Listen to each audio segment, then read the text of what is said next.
Assalamualaikum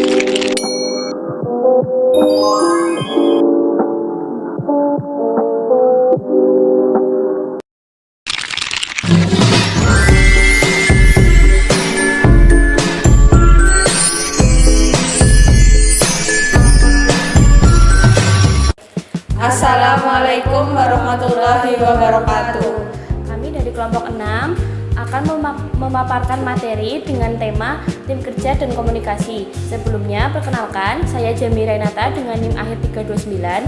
Saya Kartika Dewi dengan NIM akhir 335. Saya Kesia Zara Aulia dengan NIM akhir 346. Saya Lidiana Yolanda dengan NIM akhir 313. Tim kerja adalah sekelompok orang yang bekerja sama untuk mencapai tujuan bersama.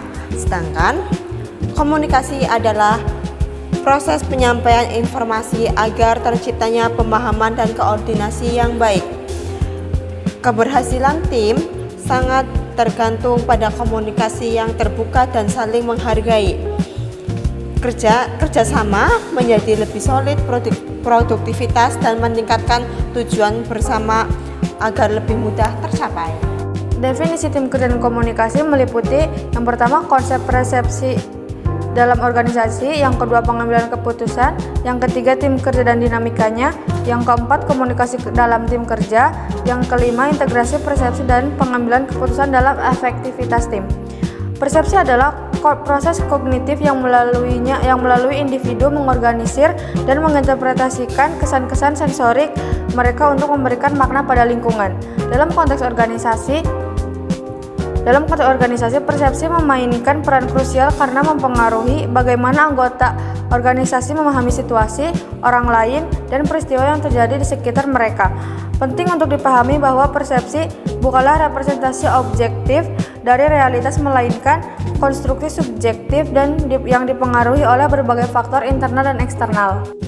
Pengambilan keputusan adalah suatu proses, tindakan, dan beberapa alternatif untuk mencapai tujuan atau menyelesaikan masalah.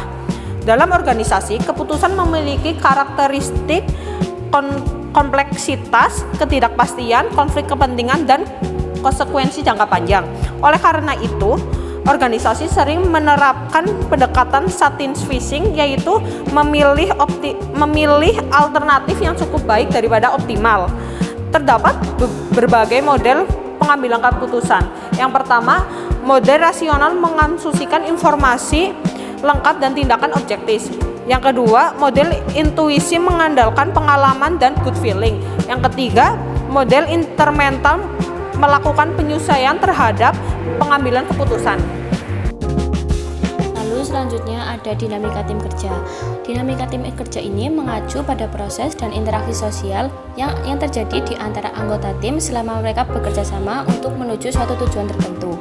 Lalu aspek ini mencakup bagaimana cara mereka berkomunikasi, membuat keputusan, memimpin, dan menyelesaikan konflik, serta menjaga motivasi dan kekompakan pada saat mereka bekerja sama. Lalu secara sederhananya, dinamika tim menunjukkan bagaimana tim itu berfungsi dan berinteraksi, bukan hanya sekedar apa yang mereka kerjakan. Lalu untuk dinamika yang baik akan meningkatkan efektivitas dan produktivitas tim, sedangkan dinamika yang buruk dapat menimbulkan hambatan dalam suatu pencapaian tujuan. Komunikasi dalam tim kerja adalah proses bertukar informasi, ide, serta pesan di antara anggota tim untuk mencapai sasaran bersama dengan efektif.